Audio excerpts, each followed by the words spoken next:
कुंचे पताका झळकती, टाळ मृदुंग वाजती, आनंदे प्रेमे गर्जिती, भद्र जाती विठ्ठलाचे.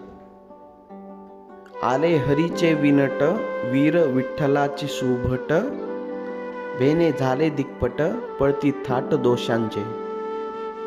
तुळशी माळा शोभती कंठी, गोपी चंदनाची ऊटी, सहस्त्र विघ्ने लक्ष कोटी, 12 वाटा पळताती.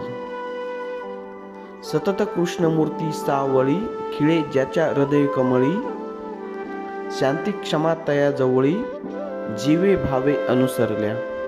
सहस्त्रनामाचे हतियार, शंख चक्राचे शृंगार, अति बळ वैराग्याचे थोर, केला मार षडवर्गा. ऐसे एकांग वीर विठ्ठल रायाचे डिंगर, बाप रखमादेवीवर जिही निर्धारी जोडीला. जय विठ्ठल.